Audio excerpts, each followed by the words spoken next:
What's up, you all? How y'all doing? It's been a minute. I'm going live tonight for about an hour. Then I'm gonna go live tomorrow for about an hour and a half.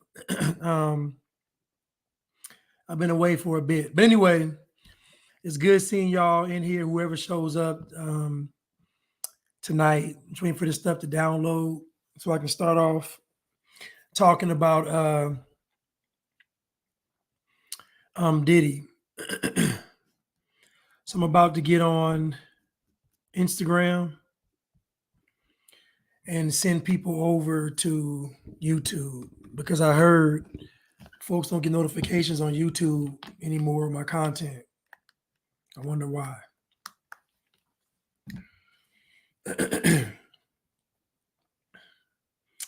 I wonder why.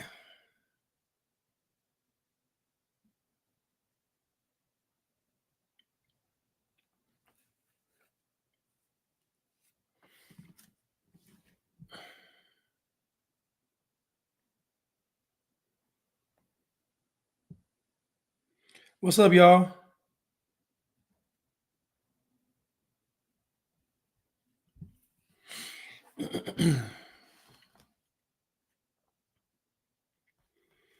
Just let me send some folks over to YouTube.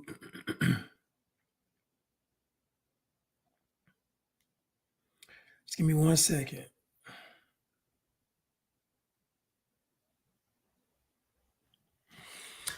Hope y'all been blessed. What's up, y'all? What's good? What's good? What's good? What's good, y'all? I just want to jump into it real quick. I just want to jump into it real quick.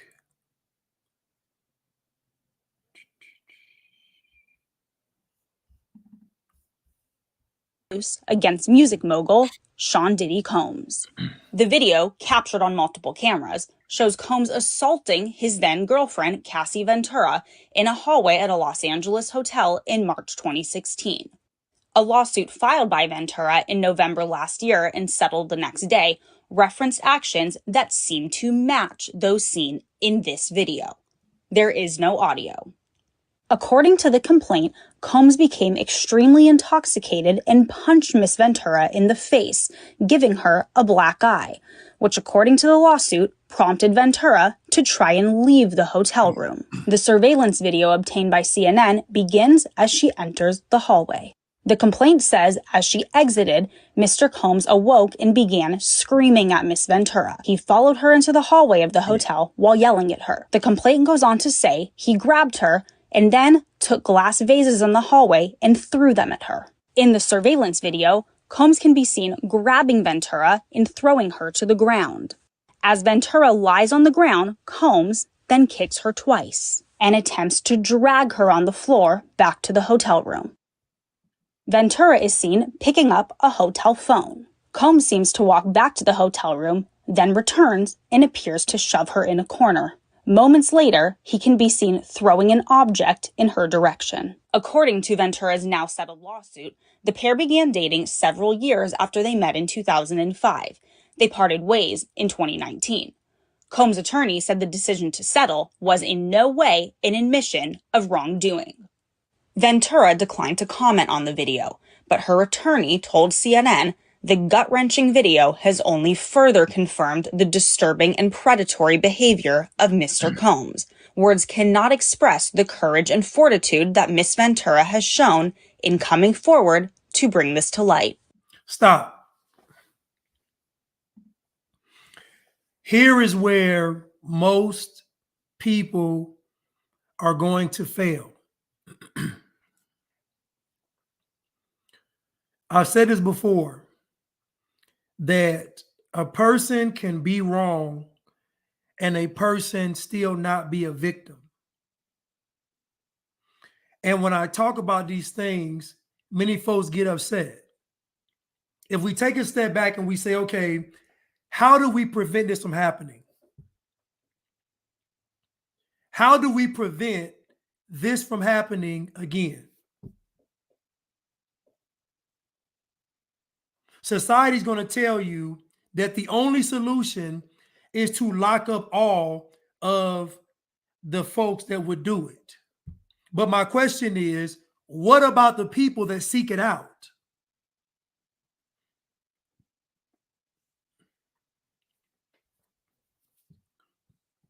What about the people that are going to seek out men like Puff Daddy? And this is why I talk about accountability, because this is where Satan reigns supreme in this world. Everybody keeps glossing over the fact that in 2005, Cassie chose Puffy. Cassie chose Puffy after hearing the rumors. Cassie chose Puffy after folks said don't do it. Cassie chose Puffy after all the horrendous stories of artists not getting paid and getting jerked. Cassie chose Puffy knowing what he was about. So my question is, how do we prevent this from happening again?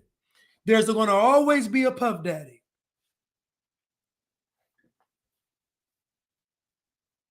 There's going to always be a Puff Daddy. How do we prevent this from happening again? What society is going to tell you is that it's all on Puffy. And when you do that, that's where Satan runs supreme.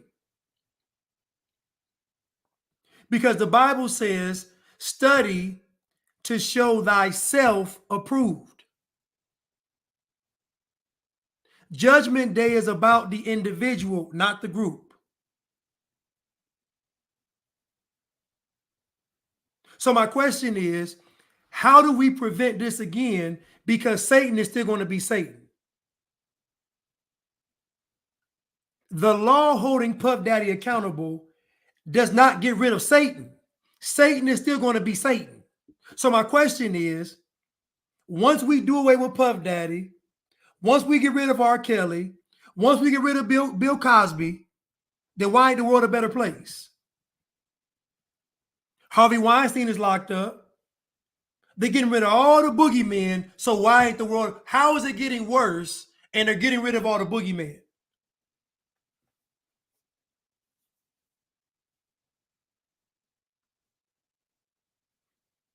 Somebody said one of Kim Porter's friends said years ago that Cassie used to taunt Kim for being abused by Diddy. And so again, because somebody has something done bad to them doesn't automatically make them good. Like, so think about what I'm telling you. In the mind of liberals, because black people were enslaved, that automatically makes black people virtuous. Because somebody was a victim of domestic violence, that automatically makes them virtuous. That is where Satan exists. Because at the core of this whole situation, it's not Diddy. At the core of this situation, it's Cassie. And not only is it Cassie, but it is Cassie, and has she dealt with those demons? Has she reconciled? Has she repented? Is she telling other young women what they shouldn't go after? Is she using her status and platform to tell other young girls that these type of men that you all want won't be good for you? She laying low. I don't get caught up in the gray area. Yeah, I'm doing okay. I'm doing good.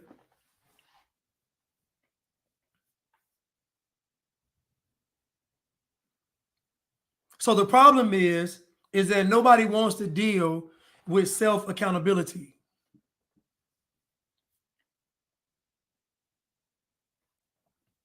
Nobody wants to deal with the person that made the decision.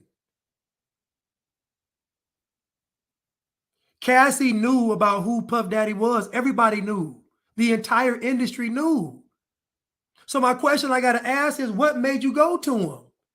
Even if I was a guy that wanted to date Cassie, I would still sit down and ask her, what made you want to date him? And determine how she answered the question is whether I'm going to date her. I remember when Lauren London got pregnant by Lil Wayne. I'm like, and I said to myself and to my friends, no self-respecting man is going to date Laura London. They're not going to do it. And it's not because she's a single mother. It's because she had a baby with Lil Wayne. So the fact that she had a baby with Lil Wayne tells me everything. The fact that Cassie was with Puff Daddy tells me everything. Now, all folks can say is, Blanche, what Puff Daddy did was wrong. But Puff Daddy been wrong, though. That videotape is from 2016. This videotape is from 2016. So that means TMZ, the hotel, all these people knew that Cassie was being abused, and nobody leaked the footage. Why did anybody want to be the hero? You've been sitting on this tape for 8 years. 8 years, almost a decade. And nobody wanted to come in and save Cassie? I thought she was being abused. I thought she's a victim.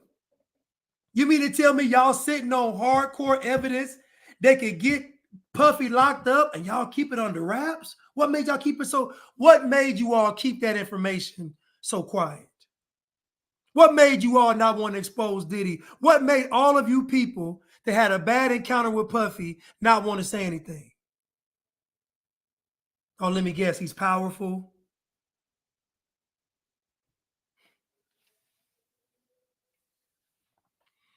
I'm going to say this again. You're never going to rectify the situation until you address the elephant in the room. Satan is real, and you've given him access to your life.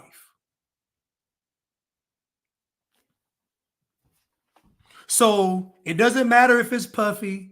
It doesn't matter if it's your fiance or boyfriend or husband. It don't matter if your family members or friends. Satan is real, and you've given him access to your life. And that's the summation of the story. So we can all get mesmerized by Puffy and all this stuff, but at the end, the core issue is going to be the individual person making that decision. And what prompted them to make that decision. Now, to me, if you're really disgusted, I don't want your money. If you're really disgusted by something, if it's really about principle, I don't want your blood money.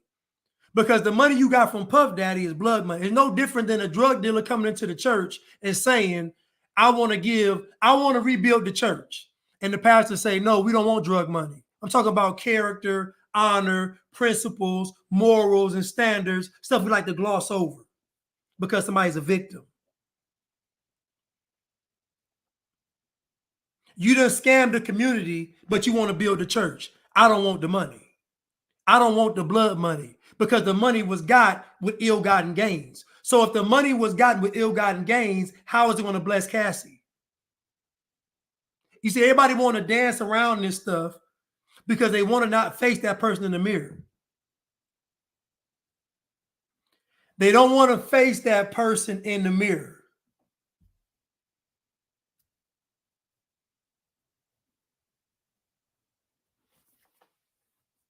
So at the end of the day, everybody's talking about Puffy going down, but there's a billion Puffies in the world. So what's the lesson you're going to give people to not deal with the Puffies?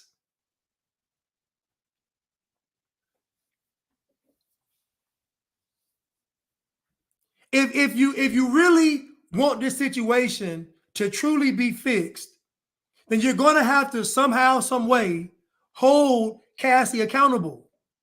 Otherwise, you'll never fix the problem. There will always be men with money and power and status that abuse people. It's never going away. So my question is, how do we fix it? Because they're going to be a constant.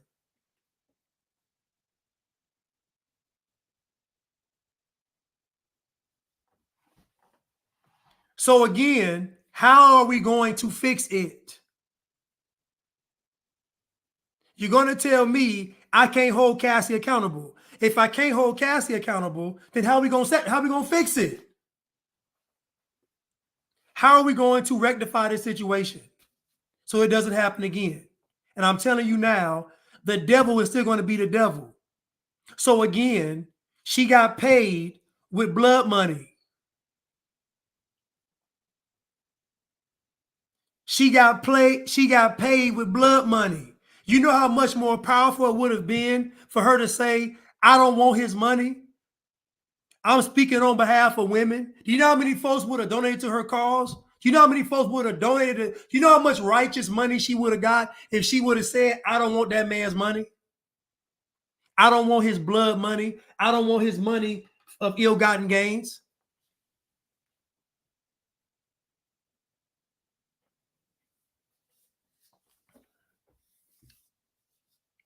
How are we going to fix the situation if I can't hold Cassie accountable? Because Cassie isn't going to do it. She's not going to come out here and tell you all her true intent. She's not going to do it. I know a person is serious when they get in front of the world and say, I messed up. I know a person is serious when they get in front of the world and they say, I played a part in this. If a woman's in a relationship and let's say if a woman's in a relationship, let's say the Ray Rice situation, Ray Rice knocked his wife out, or girlfriend or whoever, knocked the girlfriend, fiance out. Because he knocked her out, she's absolved of all her sins. But the girl got in front of everybody and said, I was wrong too, even after she got knocked out. And I said, that's a good woman, because she knows I'm not going to hide behind the fact that he knocked me out. Now listen, Ray Rice is wrong as two left shoes. But that woman acknowledged that she was wrong as well, even though she got knocked out. That's the only way you're going to get rid of Satan. Is when the world tells you that you got a leg to stand on and you say, I don't want to stand on that leg. The only way you get rid of Satan is when the world says that you got all the leverage, you got all the cards in your hand, and you say, you know what? I don't want them. I played a part in this.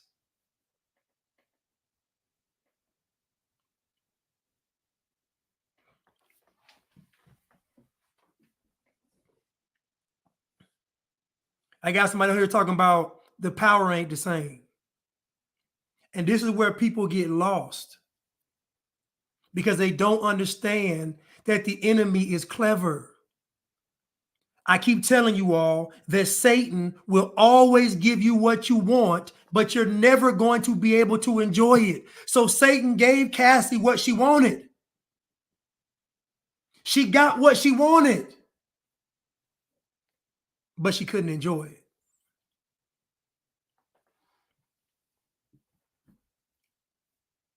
She got what she wanted, but she couldn't enjoy it. And this money that she got from Puff Daddy, this 30 million, is going to terrorize her. Mark my words. That money is going to curse her life, because that was her final test. Her final test was, can you leave with nothing? Tina Turner said, all I want is to keep Ike Turner's last name. And ever since Tina Turner did that, her whole life was blessed. She didn't have no problems. You know why? Because she left with honor.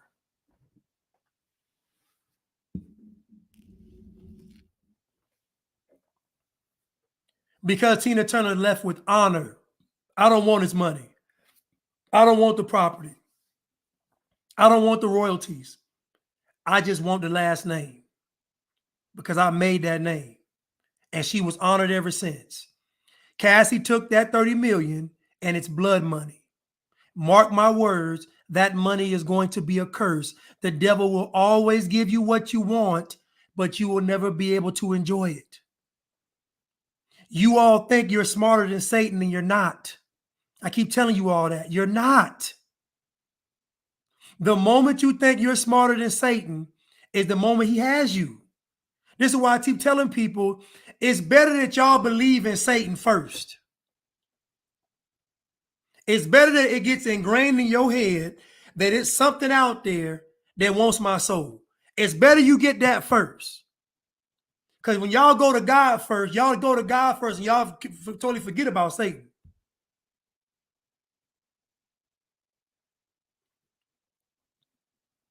God asked Satan what he was doing. He said, I'm roaming the earth, seeking who I can devour. You understand what I'm telling you all? That Satan is roaming around looking for who he can devour. It didn't say eat up. It didn't say take a slice out of. It didn't say bite a chunk.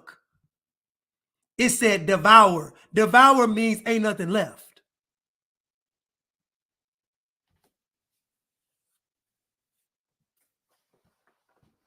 Her last test, Cassie's last test, was that money. And she took it. You can't take money from Satan and think it's going to be a good outcome. Y'all should write that down. You can't take money from Satan and think there's going to be a good outcome. So you can't take money from Bad Boy, the corporation, and think it's going to have a good outcome. I don't care what you feel like you're owed.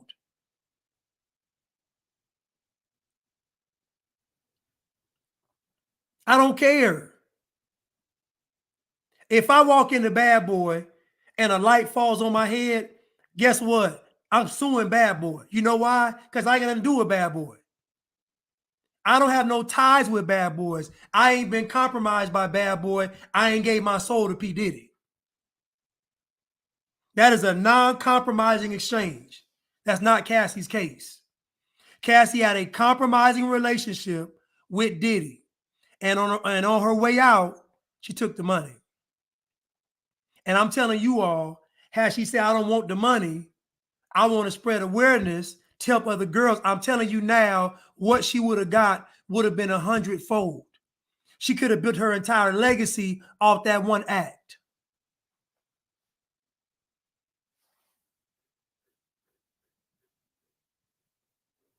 You can't make a deal with the devil and then get mad when it goes bad. That's not how that works. You need to write this down. You cannot make a deal with the devil and then get upset that it doesn't work out. You can't make a deal with Puff Daddy and then get mad that it don't work out. That's insanity.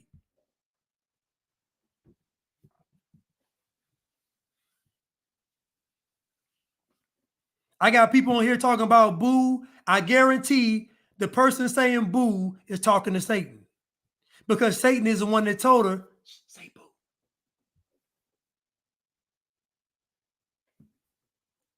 Satan is the one that said, say boo. So you tell me you don't agree.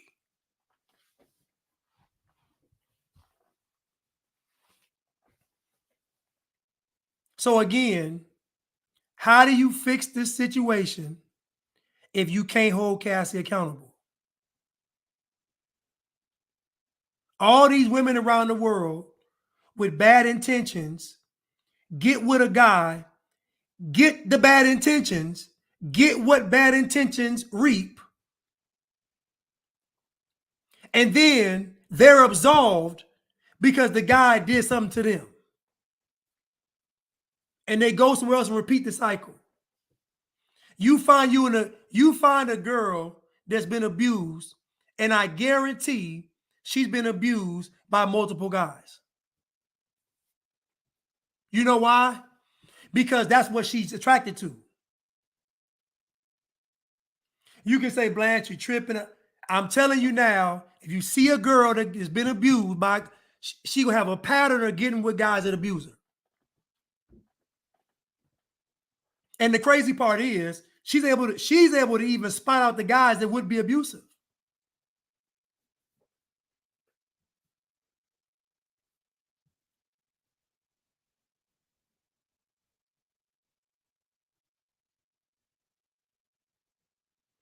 Y'all forever forgiving the devil. Look what somebody said. What would you do if the man told you as a child you have a musical career? Cassie wasn't a child.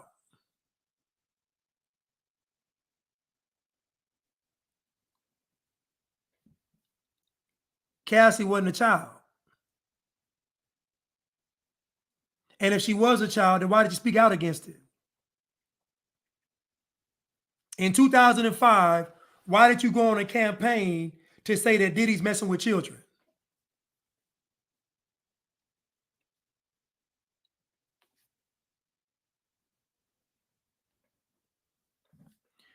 If he was messing with a child, why didn't any of you all say, I'm going on a crusade? Because what's funny is everybody got a lot to say to me now, but they didn't say nothing when a 19-year-old got with Puff Daddy in 2005. Why? Listen, if I don't understand, everybody wants to talk to me, but you didn't say nothing when it went down. When the whole R. Kelly thing got exposed, I said R. Kelly should get in trouble and those parents. Sparkle took her niece to R. Kelly knowing what he was about, and everybody just glossed over it. I didn't gloss over it. So my question is, why do y'all have so much to say to me, but not when the events took place? You don't have the right to speak to me. Your time to speak was back then. So I would hope that my child at 19 years old would tell Puff Daddy no. I would hope that my child, when everybody told my child that Puff Daddy is like this, he does this, he doesn't pay his artists, he's shady, he's abusive, he's down low. All these things they told my child, and my child still went with Puff Daddy. Well, guess what? Then my child deserves what she got. Then my child deserves what she got. And that's the part nobody wants to say. You know why? Because deep down inside, most of y'all want to entertain Satan. So you never want to go to the last step of accountability and say, it's my fault. Because the true freedom of an individual is for that person to say, it's my fault. I could have made a better choice. Once you say that, now Satan doesn't have any power. The world doesn't have any power. But the world's going to tell you, don't take ownership of that. Let them deal with that. You keep being you.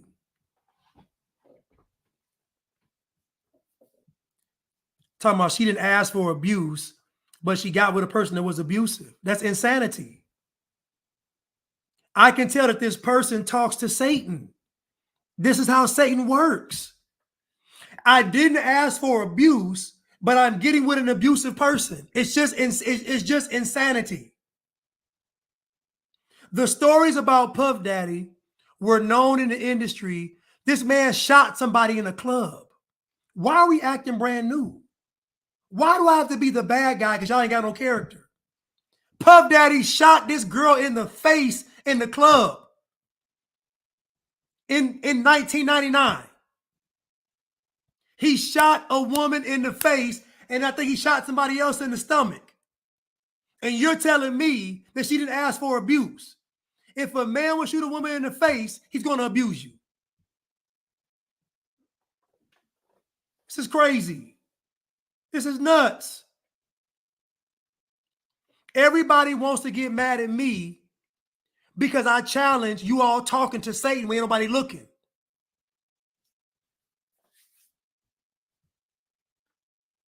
Cassie knew what Puff Daddy was about, period. And she made a conscious choice to get with him. Everybody told her who Puff Daddy was and what he was about. Ain't nobody jumping around.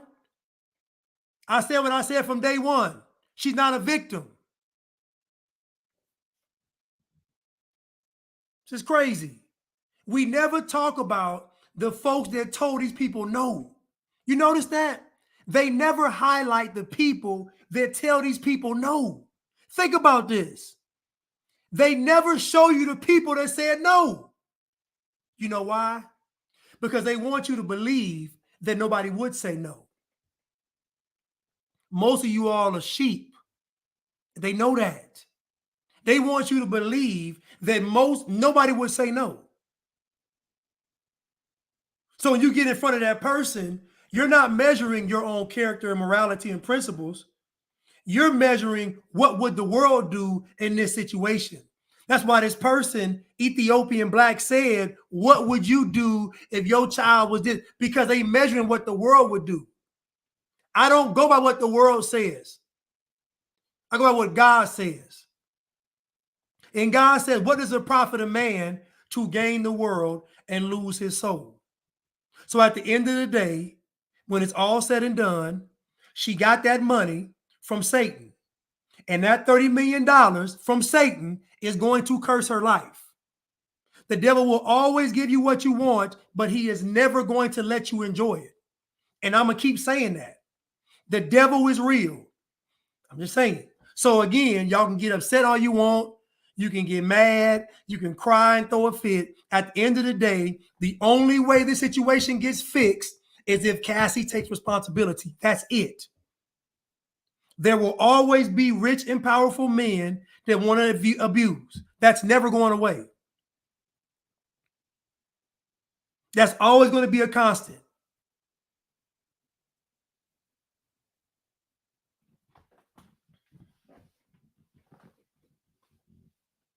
Karl Malone had a daughter, had a child with a teenager. Nobody said nothing.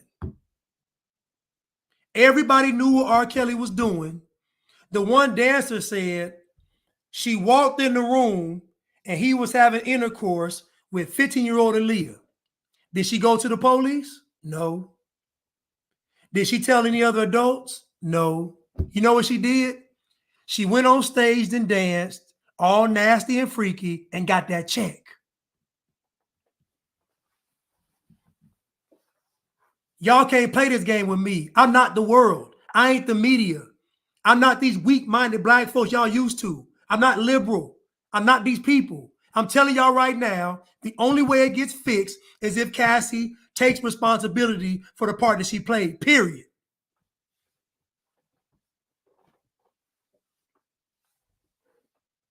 But she was 19, Black. She didn't know any better. Stop. Stop. That man shot that man. J-Lo left. Thank you. J-Lo left and never went back. That man shot a woman in the face in the club. Puff Daddy been reckless. You know how many folks he probably done got murked? Everybody knew about Puff Daddy. Everybody knew about Puff Daddy.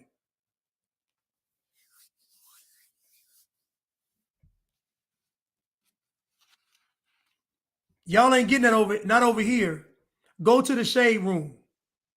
Over here, you getting held accountable. And Ethiopian Black, you talking to Satan. You talking to Satan. It's the devil talking. I know what God sounds like, and I know what Satan sounds like. Satan is filled with excuses. Satan is always giving a person an excuse to sin. She didn't know any better. She was young. She was intimidated. She was scared. She wanted to. The devil is going to give you all these excuses to sin. She was with Puff Daddy living in sin. Because you can't be in type of relationships like that without being in sin. If she wasn't sleeping with Puff Daddy, she wouldn't have been around him. Look how honorable God is. Look how honorable God is. Just something simple as waiting for marriage for a woman keeps her out of 99.9% of the problems. From a woman preserving herself, it keeps her out of 99.9% of the problems.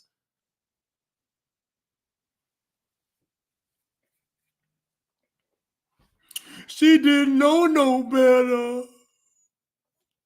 She was too young, Black. And it's going to happen again and again and again and again. The video hasn't been seen publicly before and comes on the heels of a series of civil lawsuits alleging Combs' involvement in sex trafficking and sexual abuse. Allegations Combs has repeatedly denied. In a December 2023 statement, Combs responded to the claims in all the lawsuits, saying, "Sickening allegations have been made against me by individuals looking for a quick payday. Let me be absolutely clear. I did not do any of the awful things being alleged." CNN has reached out to representatives for Combs for comment. And the problem is that what I'm really speaking against is these women entertaining Satan. This is why I tell most of y'all ladies to stop talking.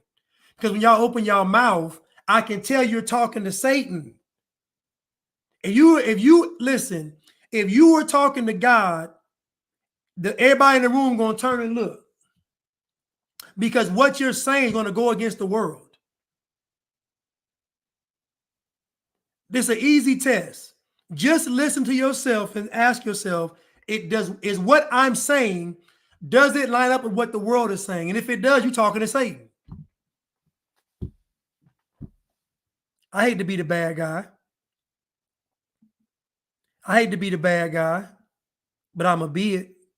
I'll be your huckleberry. I'll be your huckleberry.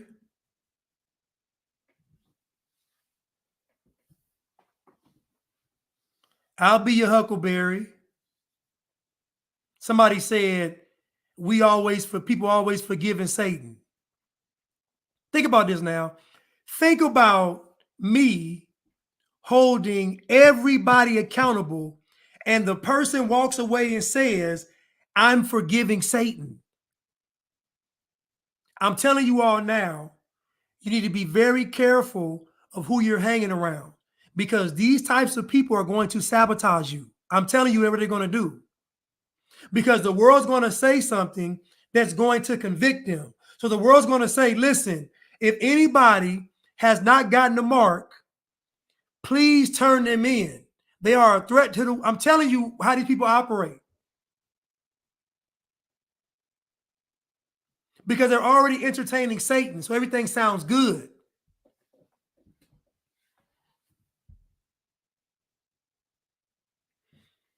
Everything sounds good.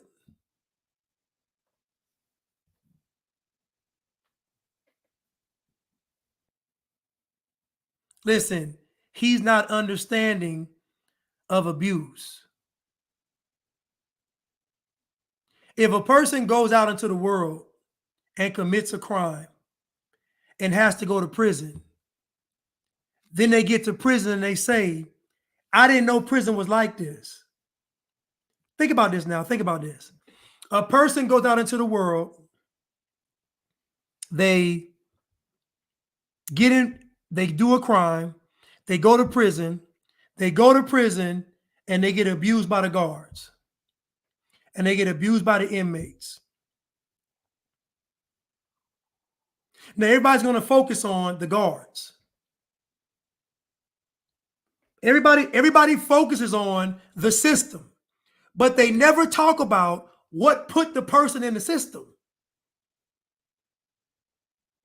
Everybody tells you of how everything is wrong in the system, but they never go back to the root cause of what got you in here in the first place. So a wise man once told me, don't let a decision that you make keep making, this is what he said. He said, don't let a choice that you make keep making choices for you. This guy told me this. He told me, he said, don't let a choice that you make keep making choices for you. He did almost 20 years in prison. He said a choice that I made kept making a choice for me. Because the choice I made, every day I woke up in that prison, a choice was made for me from a previous choice. Don't let a choice that you make keep making choices for you. So again, the only way to rectify this is to hold the person accountable. That's the only way. Now, this same person I'm talking about, his job in prison was to knock men out so that they could get raped. Excuse me, R word. What he got paid for in prison was to knock people out so they can get their booty took.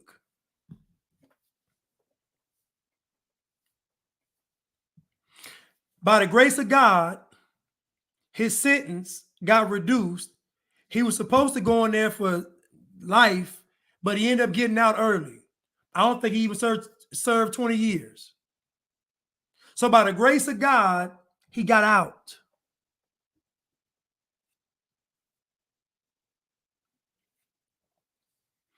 And the moment he got his life together, the moment he got his house, had his car, had the life he always dreamed of, he was going to work one morning and he dropped dead.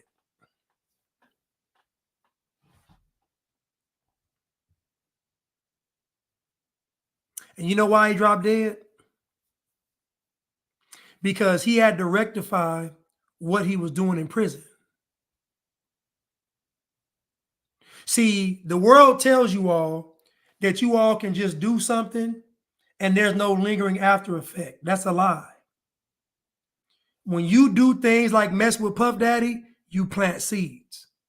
When you do things like get on the casting couch, you plant seeds. Most folks have too much pride to repent for the things that they've done. Most folks have too much pride to say, I was wrong. I shouldn't have did it. I remember that case. With the guy that ended up shooting a little girl. Remember, it was the Henry Dinkins and the Breasia. And remember in that story, the grandmother said, her grandmother, now she's 10 years old. She's 10. Her grandmother said, you can't go because I have to ask your mother. Now she's 10 years old. If she had to listen to her grandmother, she was.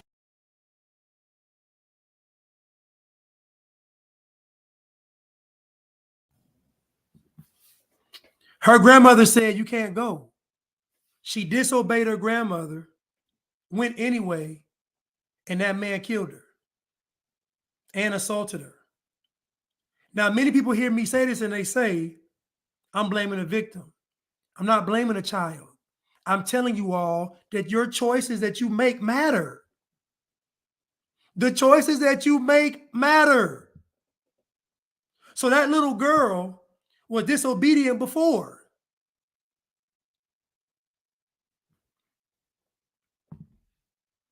The Bible says, honor thy father and mother so that your days can be long on the earth. Why do you think God is telling you that? Why do you think God is saying that? Because 9 times out of 10, if you're honoring your parents, you're going to conduct yourself in a way that's honoring. How about this? When you honor your mother and your father, you're giving service to the Lord. That little girl disobeyed her grandmother, and it cost her her life. It's destroyed her family. And I'm not blaming the little girl. She's a child. But what I'm saying is our choices matter, even at 10. Because being rebellious at 10 is being rebellious at 11, and then 12, and then 13. And then you're a grown person rebellious and you're in prison or dead.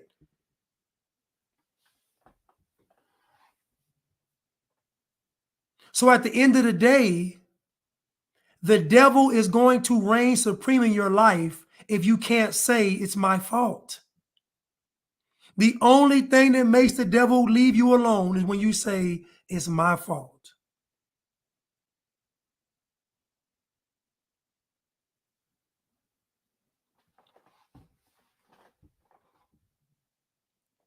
Yes, they said that Breasia was a truth teller. Now think about this now. Now think about the two dynamics. She has a gift of being fearless when it comes to telling the truth, but she's also disobedient. To whom much is given, that much more is required, even at 10 years old. And I know this sounds harsh. I know it sounds bad, but 10-year-old children become adults.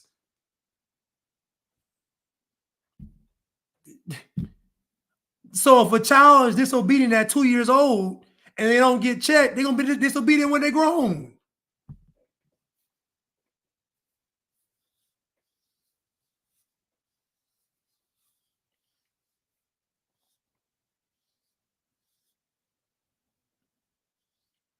So again, if we can't hold Cassie accountable, then all is lost. Because men like Diddy will still be on the earth, and Satan will be on the earth seeking, going to and fro, seeking for whom he can devour. So what I'm telling you all is, if Satan is looking to devour you, maybe the way you're looking at things isn't good. Maybe the desired outcome isn't the one we should be trying to get. Maybe what the world is saying should happen, we shouldn't listen to the world.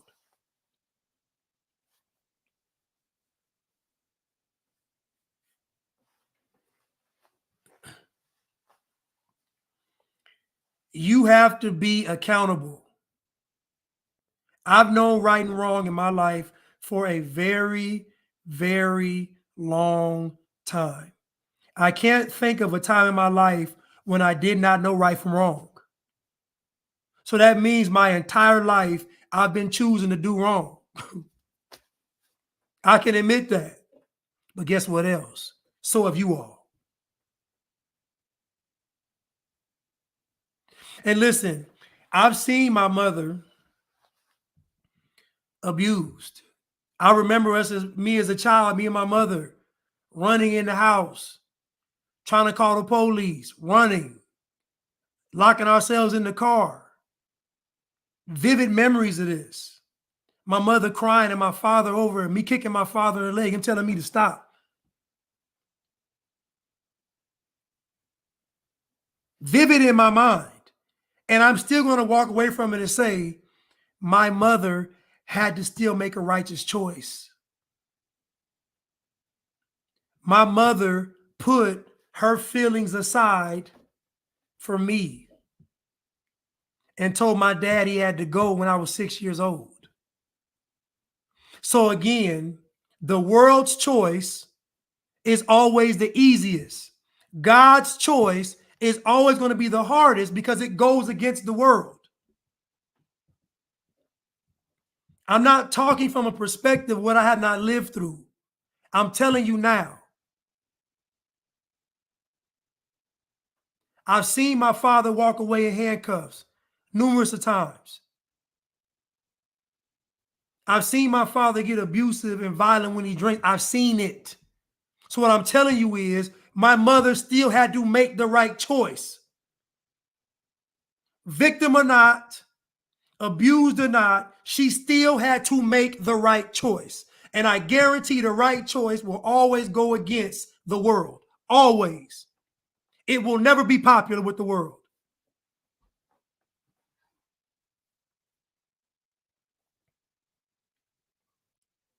So again, the same choice my mother had to make is the same choice I had to make, is the same choice that you have to make. See, the beauty of this whole thing is there's going to be a judgment day.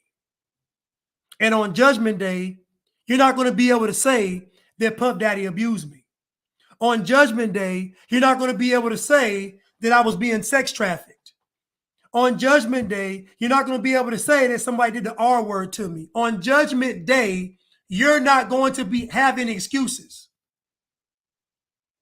because you are going to be judged. You.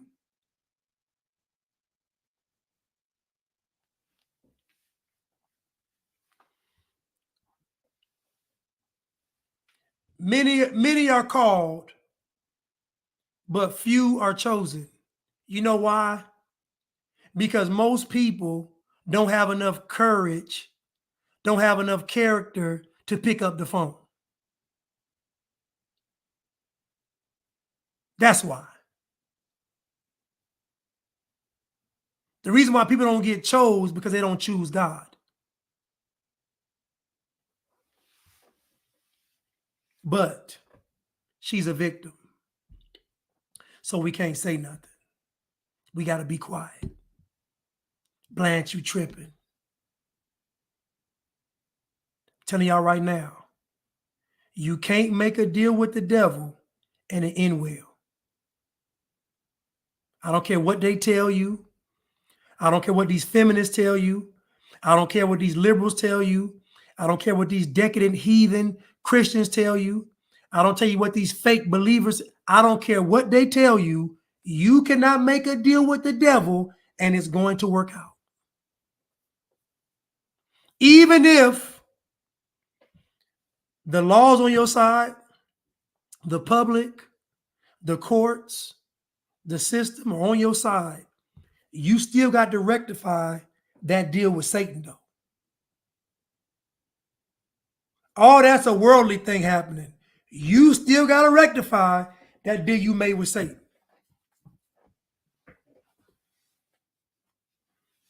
So, again, get mad all you want. See how this right now.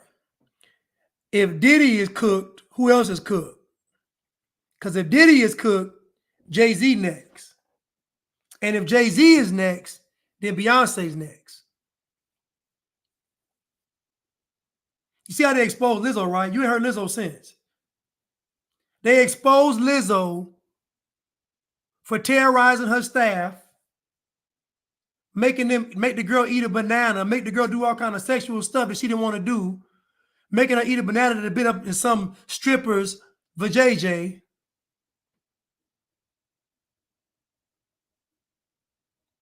Lizzo Harrison, shut up.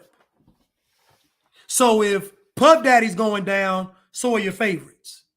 And I'm going to love to hear y'all squirm and scream when it comes to Beyonce and them. I'm going to love to hear the excuse y'all going to have then. Let's see who's a victim then. Let's see who's a victim when it's your favorite Beyonce. I want to see y'all talking about who's a victim then.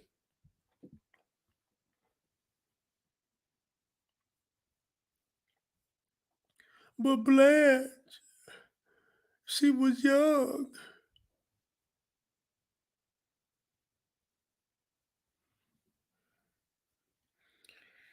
The Emmett Till story, if it's true, the Emmett Till story, what did Emmett Till do wrong?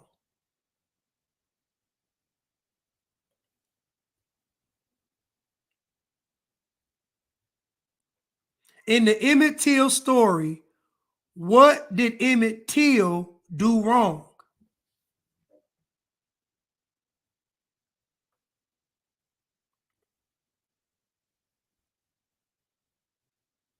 I know what I'm saying is controversial. Talking about Emmett Till. He was tortured and killed. But what did he do that was wrong?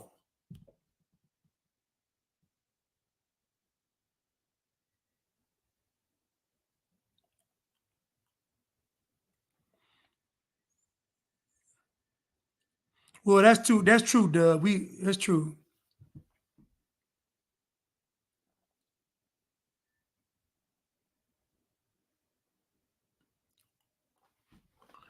So my point is,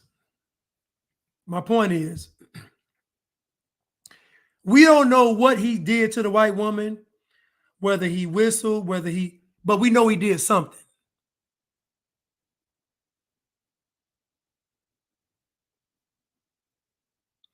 We know he did something.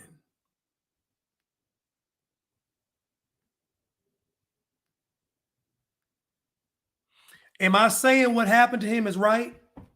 No. It's horrible.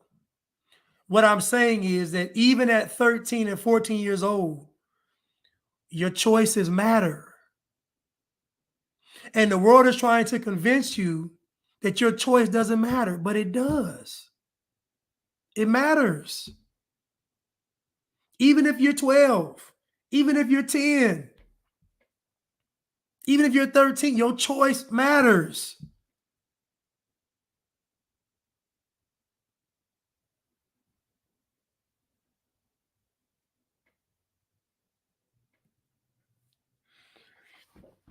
She admitted that she lied, but in this liberal and woke world, I can't even believe her. If I take away what she said, if I take away what they said, we can all agree that those children in that town never had that problem. If I take away everybody's thoughts on the matter, I can still say that whatever Emmett Till did, it was different than what the rest of the children did. I'm not justifying what happened. My point I'm making is that the choices that we make matter.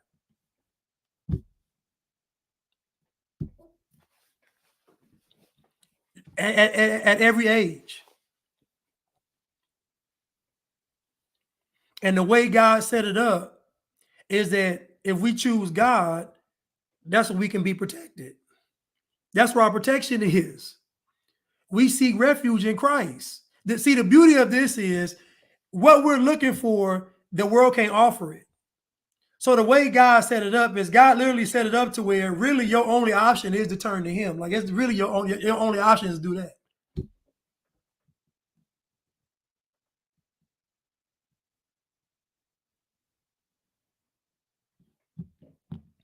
Somebody said Puffy got the Donald Lawrence and Clark sisters on video as well. Maybe that's why Kurt Franklin is tripping. Maybe.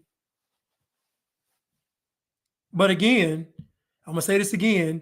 Everybody knew what Puffy was about, even the gospel industry.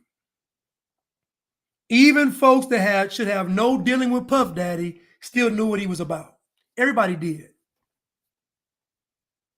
The devil has never snuck up on anybody. The devil ain't never snuck up on nobody. You know why? Because the devil needs you to choose him. The same way God asks you to choose God, you got to choose God, is the same way the devil wants you to choose him. The devil ain't going to sneak up on you, and they ain't even sneak up on you. Gonna walk right in front of your face. Say, here I am.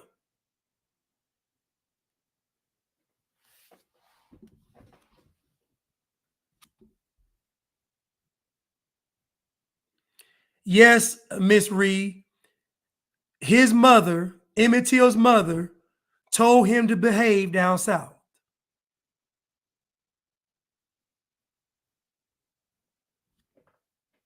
So again, we can dance around all of this stuff, but the only way you're going to solve this equation is to take responsibility for the part that you played. That's the only way. That's not victim blaming. That's getting you right with the house. That's putting you square with the house. I'm not going to hide behind what people think. I know somebody in real life. In real life. There were some women on the side of the road. This guy decides to go on the side of the road and I guess help these women. Now he has a date in the car. He's been drinking, but he's trying to show out for this girl. So he pulls over, tells the girl, I'm going to help these women. I'm going to help these damsels in distress. Doing too much. He goes over there. They tell him, we got it. We parked because we've been drinking. We don't want to drive. We good. Don't call the police. All that good stuff. While he's trying to convince them that he can still help them, a car comes. Now he sees this car coming. Instead of him just stepping out the way, he says that he's going to jump and hang on the side of the bridge until the car passes. So now he has a date in the car. She waiting for him, ready to go home. He has two young ladies that he saw that look good. He want to stop and try to doing too much. Now, in his mind, he was Spider-Man. In his mind, he was going to jump over this car, grab onto the bridge, swing back up, and then drive out to the sunset. That's not what happened, though. He jumped over, tried to grab that bridge, and he slipped. He fell 40 feet. This arm bone came out. This leg bone, the thigh bone came out. So both bones came out. The phone didn't cut off. It was all recorded. I'm trying to find the video. It was all recorded. I'm going to try to find the video. I'll do it live on the video. But anyway, he's in the hospital.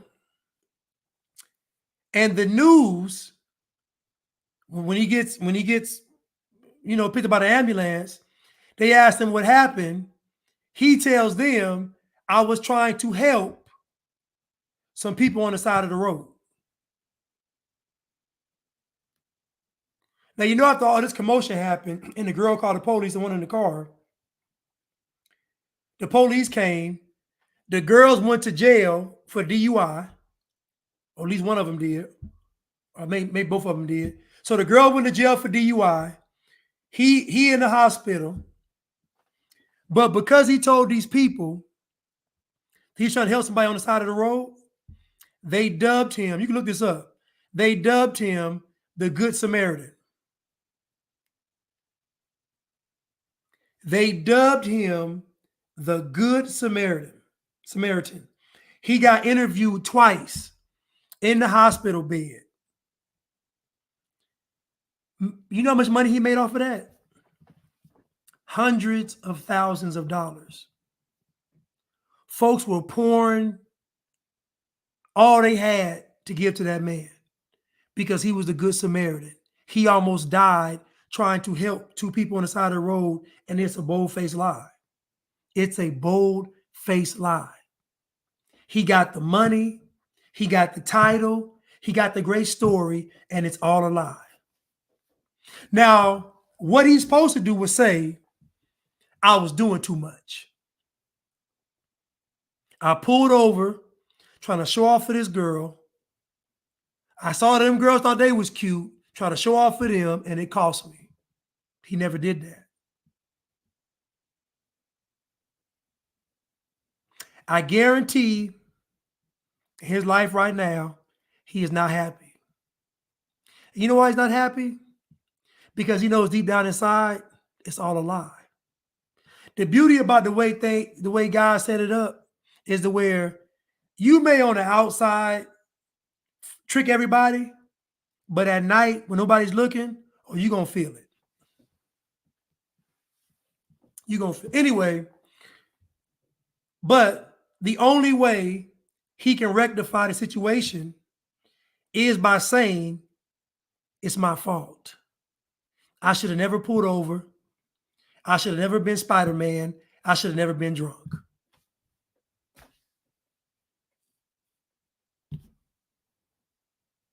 Period. There's a rapper named G-Dep. And G-Dep got away with a murder. G-Dep got away with a murder, but it was eating him up inside. He couldn't live his life. He turned himself in. Now, keep in mind, if you kill somebody, you go into maximum. You go into the highest level of prison if you kill somebody. So G-Dep got away with the murder, he couldn't live with himself. That's how I know he's an honorable man, because that ate him up. He turned himself in, and guess what? G-Dep just got out. Let me look it up. Let me look it up.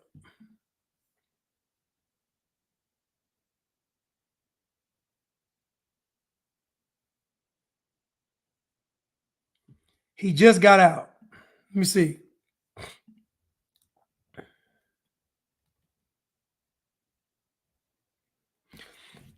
On December 15th, 2010, Coleman walked into the 25th precinct to confess a cold case crime, the murder of a Queens man in 1993. It was a cold case. Look,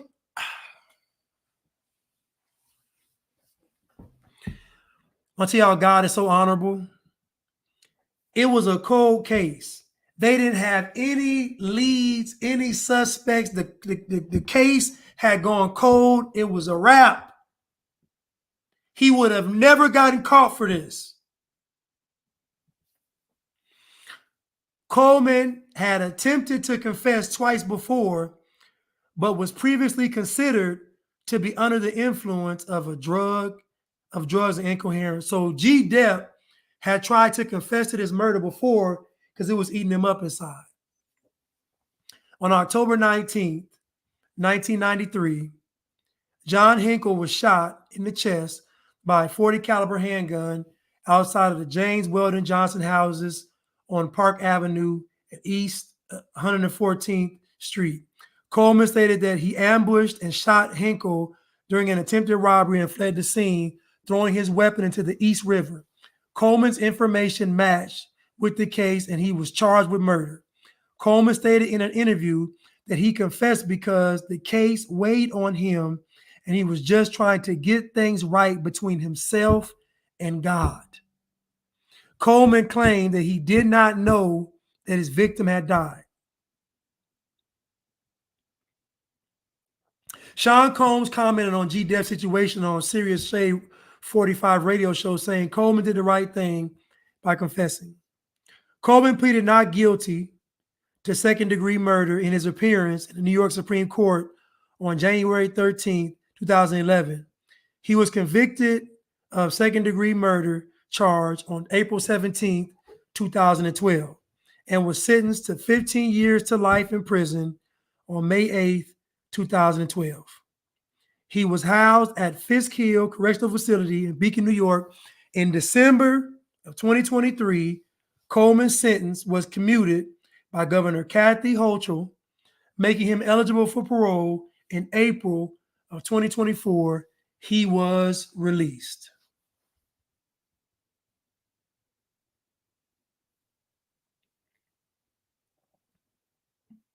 So he served 12 years.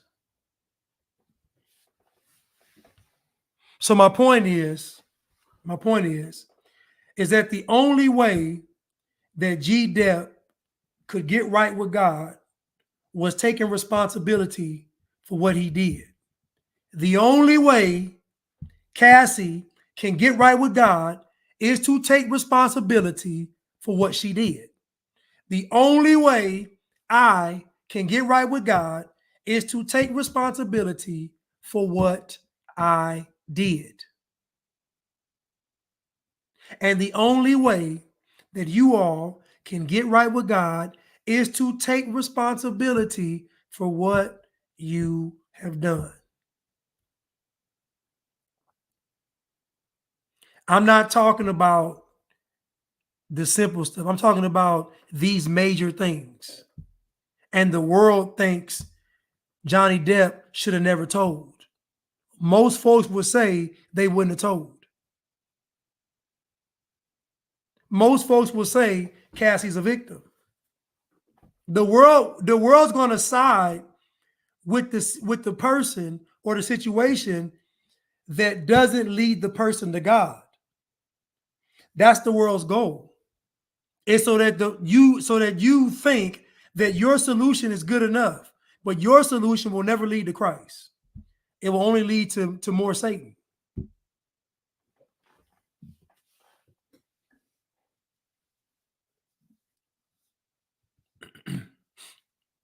So my point is that it's impossible to have a relationship with God without being accountable. It's impossible. It's impossible. G. Depp got his life back. Let me find that interview.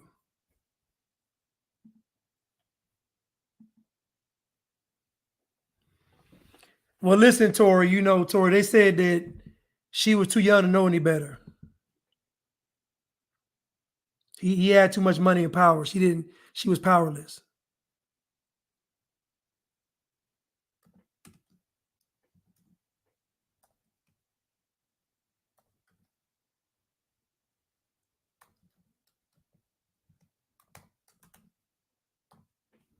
They said at 19, she couldn't have been held responsible because Puff Daddy was offering what he was offering was too much.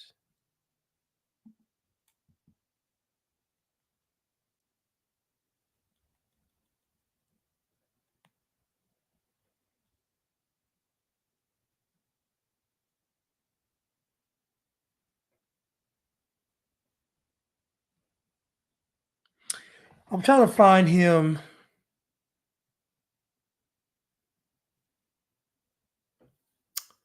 I'm trying to find his prison interview. I don't want to use Vlad TV.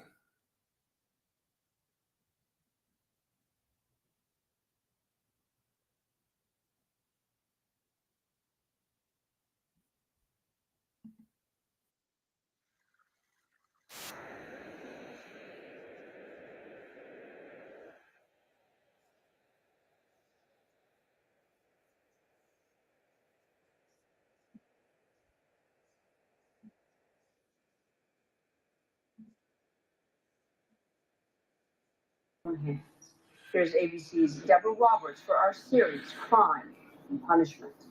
I'm just trying to get by until I die. This is a tale of music, murder, and redemption. If you had it to do over again, knowing that you would go to jail for a long time, would you still confess?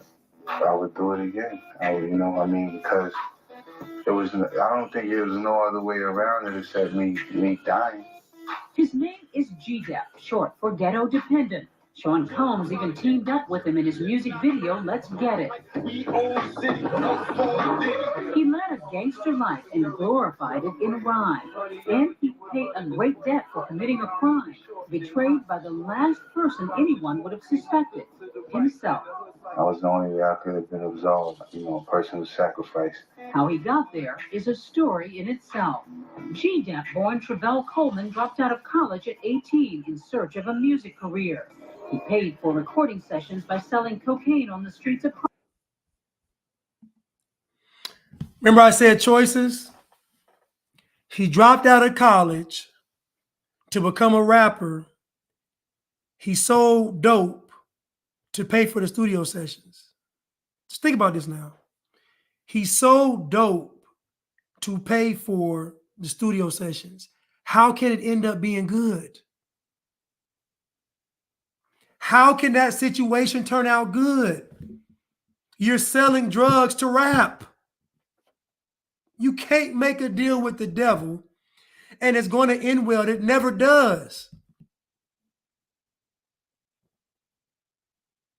He dropped out of college to be a rapper, but he couldn't afford to be a rapper, so he had to sell drugs for studio time.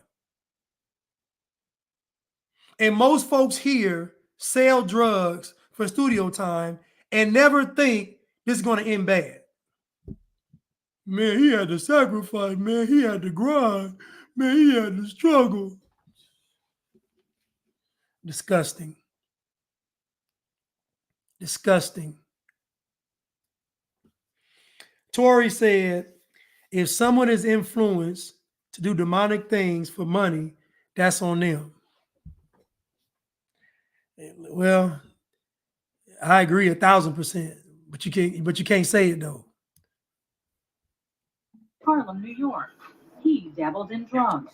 In the fall of 1993, a month before his 19th birthday, he mugged a stranger with a gun. Standing under the scaffolding on Park Avenue, 114th Street. I was riding my bike. I said, "Oh, give me the money, man." The guy grabbed the gun, and I pulled the gun back, and that's when I fired. How many times did you fire?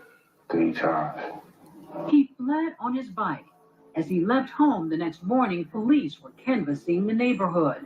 They said, "Do you know anything about the shooting that occurred yesterday?" And I said, "Nah." That made me think he didn't pass away because they said shooting. A week later, he got rid of the gun. And I went to the East River, threw it away. And that was the end of that. Yeah.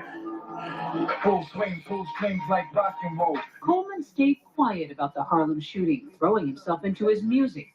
Then, 5 years later, he caught the eye of Sean Combs. How much were they going to pay you? Well, the record deal was for $350,000. It was definitely, more money than I had seen. He had a daughter with a girlfriend. That relationship ended. Then he met Crystal Sutton at a club. They married in 2004 and had twin boys, now 9. He has such a great heart. He's always so giving, so caring. He had fame, fortune, and now a family. And the stain on his past.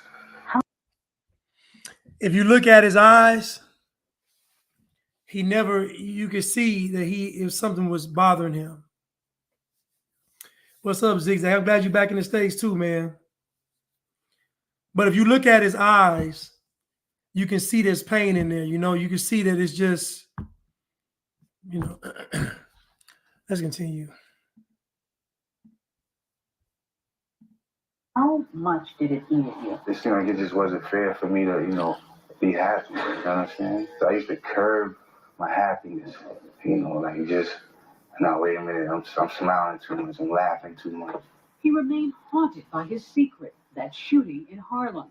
Whatever happened to that man? Was he dead? I thought about whether or not he had children. He could have been a father. And here I am trying to be a father. Did anybody know that you were hiding from this demon, this thing in your past? I felt like I couldn't really tell anybody because I didn't want them to be involved. Burdened by an unbearable secret, G-Dep's music career suffered. Sean Combs dropped him from his bad boy label. Probably was the drugs. I was just knee deep in trying to, medicate myself. Everything was boiling down. The guilt. To that, yeah. In late 2010, Coleman couldn't bear it anymore. He confessed to a police officer he'd shot a man 17 years before. The police did nothing. Maybe he thought that you were just faking this. Yeah. Incredibly, Coleman later went back to police to confess again. What led you to... This is the beauty of God. Listen to me. He went the first time and they didn't believe him. Most people would say, "Lord, I tried. They didn't believe me," and went on about their business. This is how you defeat Satan. Even though the police tell you they don't believe you, you're going to go back and tell them and make them believe you. Most people, when the police officer said, "We don't believe you, get out of here," would have taken that and said, "Good, I'm off the hook." But I know G. Depp is an honorable man because he went back and said, "No, I'm going to make them believe me." Imagine somebody fighting to serve a prison sentence. Imagine someone fighting to serve a prison sentence. Imagine someone fighting to get convicted for a crime they got away with for 17 years.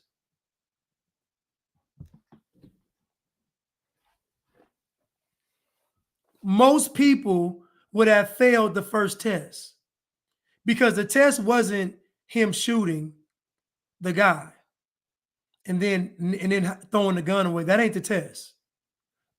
The test is when you know you got to turn yourself in and the police say, "We don't believe you."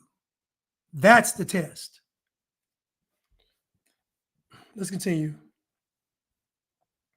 walk into that police station? I think I was just at a point, where there was like enough is enough. But nobody else knew about it? You could have just kept quiet and dealt with it on your own. The dealing with it was killing me. Coleman's memory of the incident was vague. I didn't realize it was hitting him or anything. Because I didn't see anything on, I just fired. But police soon found the cold case of John Henkel, shot during October of 1993 at Park Avenue and 114th Street. And then after a while, after I told him what happened, he said, I just wanted to let you know that the guy died. Suddenly, you're charged in a murder. Did you start to have second thoughts?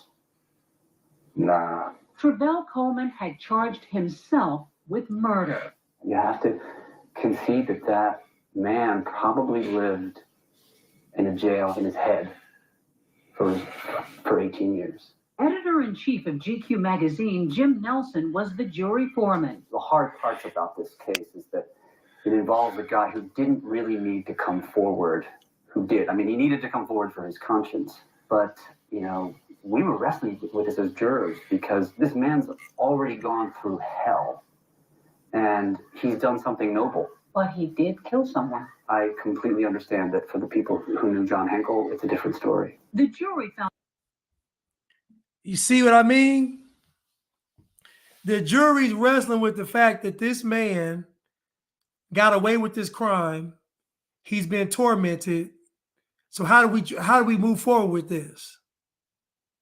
And the woman says, but he still did it. Remember what I said, you can't let a choice that you make keep making choices for you. G. Depp wasn't no robber. He probably wasn't even like that. He shot that man, didn't get no money. Rode off on his bike.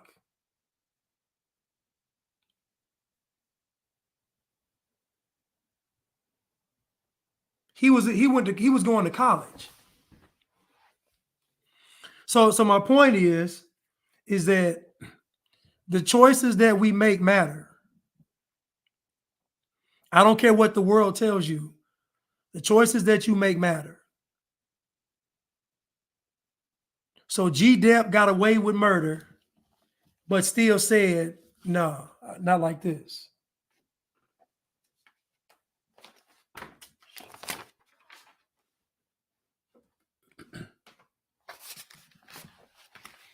I see 1 Thessalonians.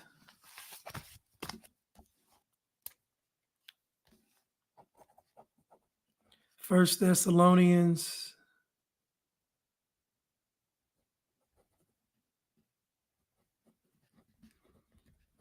5:21-22. I don't know very many people that would have gotten away with something for 7, because most people are going to tell themselves they weren't wrong. Like most people make themselves the victims. Most folks would have said, I didn't actually shoot him. He pulled the gun. That's what made me. Like most folks would have, he didn't do that. That's why I know he's honorable. He never gave himself an excuse for the action. He doesn't know if the guy had died or not.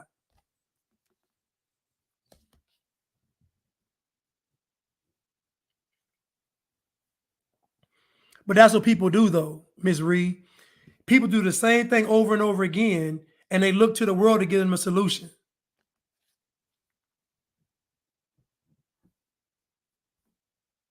Let's continue. Found Coleman guilty of second-degree murder. On May 8, 2012, he was sentenced to 15 years to life in prison. The case of Travell Coleman has haunted me. One of your twin sons said shortly after you confessed and were arrested that he said he was going to take money from someone. And he said, if I steal, then I can go to jail and then I can be with Daddy. It must have broken your heart. Yeah. So they understand that Dad chose to turn himself in. And they're proud of him. I have one really tough one, and then one that he'll cry. Coleman had separated from his wife in 2008, but Crystal says she's standing by him. He said to me that in some ways he feels freer now, even though he is locked up. It is a different Travell. It's a different Travell to me, not on drugs. And he feels freer, and that you can tell when talking to him. Do you think he made the right decision? And whatever decision Travell chooses to make, and I have to stand by him. They're relatives of this victim who can't believe that you confessed. Some of them even say he's an idiot. He should have shut up about it. Now we're dredging this whole thing up again all these years later. A lot of the burden is lifted. You know, I see that that was what I needed to do. In prison, G-Dep is still rapping. The only thing I really want to talk about is walking out. Only because everybody else talk about it. I tell them realistically, I doubt it. 15 years is a long time, but I gotta be strong. I did a crime. I said the system's insanity. I hope God forgives my calamity. I feel for the victim's family. For Nightline, I'm Deborah Roberts in New York. So I didn't see the quote, but on the quote, he was quoted as saying that he had to get right with God. And that was holding him up. But again, G-Dep admitted to a crime that he had gotten away with. Even the family, even the victim's family said he's stupid. Even the victim's family said he's stupid. Listen what I'm telling you. The world is always going to tell you something to keep you from God. The victim's family said he's an idiot. Matter of fact, they said he's an idiot for confessing to it, and now he's bringing all this stuff back up again. Now we got to relive all this stuff. So the world's always going to tell you something to keep you from going to God.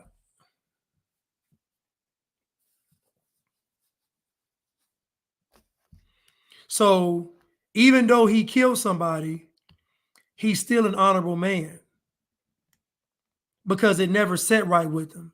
He never gave himself an excuse for what he did.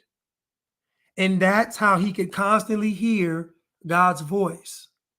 That's because he never said it's that man's fault. He never said it's the system's fault. He never said it's the country's fault, the government's fault, the white man's fault, racism. He never gave himself an excuse for what he did. And that is the only reason that God was constantly in his ear. So G-Dep is a lesson for us all, not Cassie. Cassie took the cheese and ran. Cassie made a deal with the devil. She's not the example. G-Dep is the example, and he killed somebody. How ironic. How ironic that G-Dep has more character than Cassie does.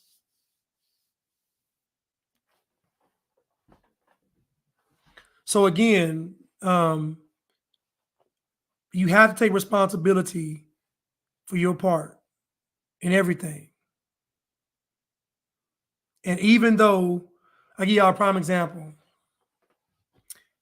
A couple of weeks ago, I left my shorts at the gym, and I went back the next morning, and they were gone. Now I have my iPod in there, I have my keys in there, have my wallet in there, gone. I'm thinking that the janitor probably threw it away.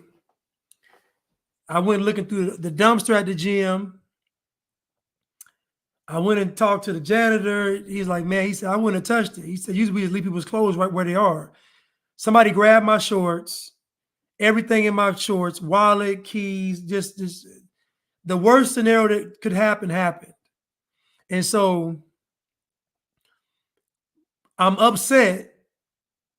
And I'm talking, I'm like, man, these folks done stole my, but guess what?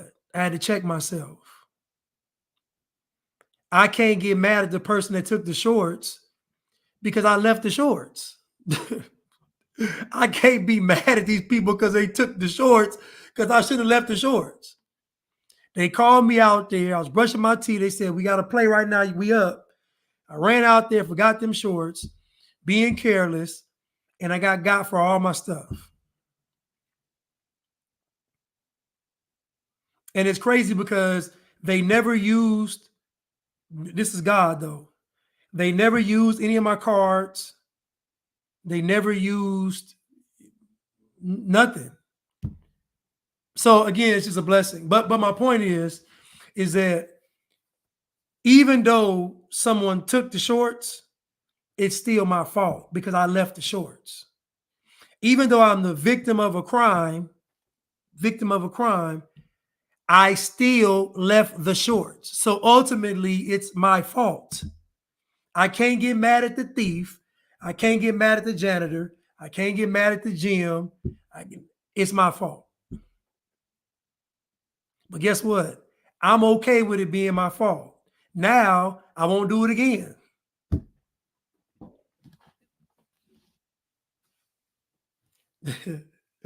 Miss Hitch says she's an authorized user. That's funny. But anyway, let me go to these super stickers real quick. Cruise Missile, thank you so much. I really appreciate it. Thank you so much. Miss Reed, hey, Blanche, showing my love and support. I have a busy day tomorrow. God bless you, Reed. Thank you so much. Zoom 7K, God bless you, Blanche. Love your wisdom. What are your thoughts on jabbed up people who found Christ after? Do you think they should still get married and have children? Jab getting with unjabbed believer? I'm going to say this, right? I'm not going to limit God's power. I'm not going to say that because a person got jabbed up that they have a death sentence. I'm going to say that even though you are jabbed up, you can still trust God. You can still believe in Christ. So I'm going to just say go with that. I'm going to just say that we're not going to limit what God can do. So I got to believe that God is stronger than mRNA. God is stronger than alien octopus babies. God is stronger than things that man created. So I would encourage somebody to seek Christ after they got the jab. I would encourage somebody to, find their purpose in life even after being post-jabbed. I don't think that you being jabbed up stop you from doing God's mission. I don't. There's still honor. You're still honorable to do it. Even though you're jabbed up, it's still honorable to serve God, still. So, yeah, I think a person should seek God, should try to get married. I mean, just pray. Matter of fact, we believe that we're healed from the mRNA. I didn't take it, but folks that have taken it believe that you're healed from it. Believe that God can cure you from it. Believe that God can cure that alien octopus baby. Get rid of that mRNA. Believe that God can reverse what they've done. Believe it. Believe it. By his stripes, we are healed. Blanchard, I'm behind on reparations. My bad. Also, Fury versus Usyk. Any predictions, preference, or do you care about the fight at all? I think Fury versus Usyk is going to be a great fight. They're both great fighters. It's going to be a great fight. I'm watching that fight. Fury versus Usyk is going to be a great fight. Awesome. Starve Baby. Thank you, Will, for the super sticker. Thank you so much. Starve Baby. 1 Thessalonians.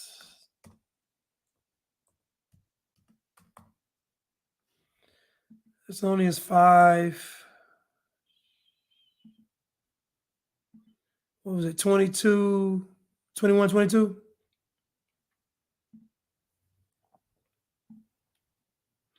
First Thessalonians 5, 21 through 22.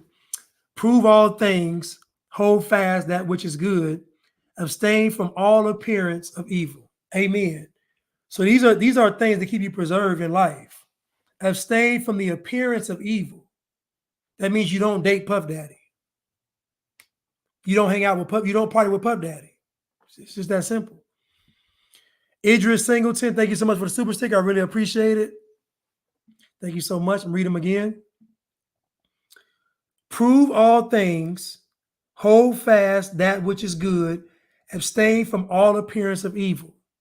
These are a way that you're able to be preserved and protected by God, is by keeping yourself away from things, even the appearance of evil.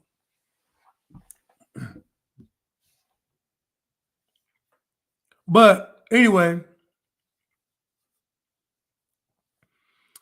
Ms. Reed said, even though it was your fault, it was a test that God allowed to see if the person would make the right decision, and they would definitely suffer from their poor choices. Yeah, I mean, at the end of the day, I played a part in my stuff getting stolen. So I can't even get mad at the person. But again, I believe that every situation that we encounter or are involved in, we should walk away acknowledging the part that we played in it. Just that simple. And G-Dep, to his credit, he never gave himself an excuse for what he did. And it actually saved his life, because eventually he would have probably just killed himself. Honestly. Eventually he probably would have just killed himself. So he actually saved his life by giving his life to the system. And guess what? And he was still honored, because he's supposed to do 15 years and he did 12. Who knows? So anyway, I love you all. Thank y'all so much for tuning in. Miss Hitch, thank you so much for these badges. Thank you, Ernestine, for the badges. Anybody else that gave badges, thank you so much. Listen, I love y'all, and I will see you all soon. I want y'all to take care, and I will be back tomorrow. Thank you so much. And thank you, Angel Wings, so much for moderating. We love you so much, Angel Wings. Thank you so much. I think y'all for keeping the chat lit, especially Miss Hitch. We love y'all. We will see you all soon. Thank you so much. God bless y'all.